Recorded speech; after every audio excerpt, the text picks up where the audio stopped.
So we eat 5 grams of plastic every week. That's about the size of this credit card right here. So the purpose of this project is to raise your self-awareness and hopefully work on your own self-awareness, self-concept, self-disclosure, and self-esteem skills, and provide a plan to address the single-use plastics. It's estimated that 91% of all plastics end up in landfills. That's between 4.8 million and 12.7 metric tons every year. Plastic has been found in humans, in our aquatic and marine plants and animals, in birds of prey, and it's even been found in the air that we breathe. Hopefully, your conscious mind, as described by Antonio's TED Talk, will never let you forget the horrific impact that plastics are having on our environment. And hopefully, this presentation will give you some answers on how you can get involved and change. So where's all the plastic coming from? Most of the plastic in the ocean comes from plastic bags, bottle caps, water bottles, and styrofoam cups. Boats contribute 20% of all the marine debris in our oceans, while 80% comes from land. And where does it all go? So 70% actually lands on the bottom of the ocean floor. And I'm sure you guys have all heard of the Great Garbage Patch. Well, did you know that the Great Garbage Patch is the size of Texas, and that one is located in the Pacific Ocean? But there are actually 5 garbage patches out there. 2 are in the Atlantic Ocean. So how is this affecting our planet? Plastics can cause cancer, and they affect our aquatic and marine plants and animals differently.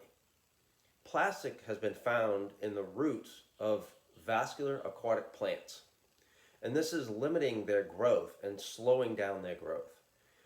Plastics in our ocean blocks out the sunlight, and this is slowing the growth of algae and plankton. Algae and plankton are the building blocks of our marine food web. Our waters and our animals are dying a slow death. So I mentioned that we eat plastic every week. Microplastics are found in the water that we drink. That's probably the biggest source of how we get plastics in us. It's in the food that we eat. But I also mentioned it's in the air that we breathe. Now remember, only 9% of our plastic is actually recycled.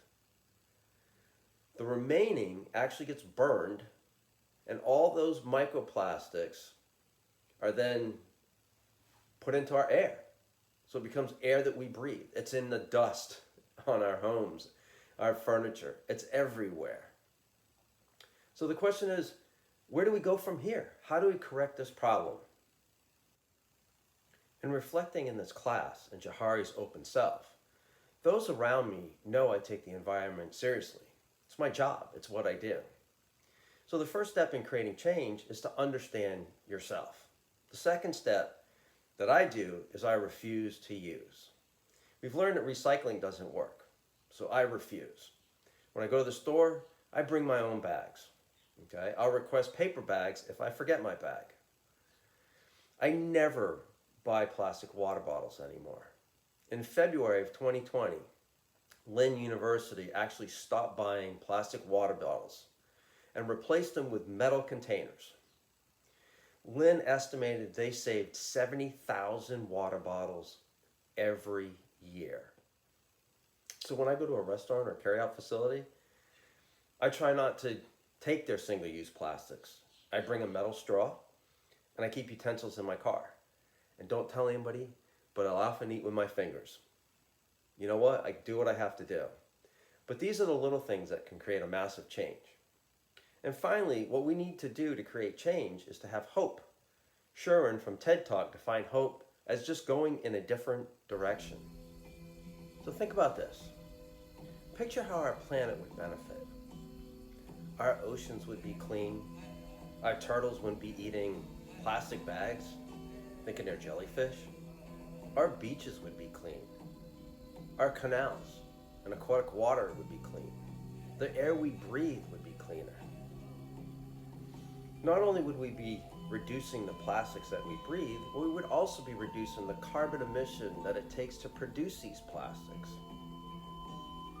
Hopefully I've been able to keep your attention and show you the need.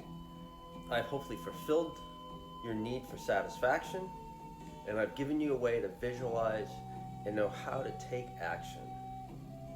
So take a minute and reflect and just look at this picture. Now close your eyes just for a second.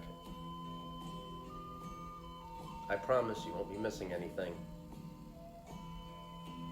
And according to Goffman, I've presented myself, and in this presentation, like scenes in a play. And this will be my final scene for this class. We must refuse to use plastics. There is no other answer. The moral and global answer is to just say no to single-use plastics.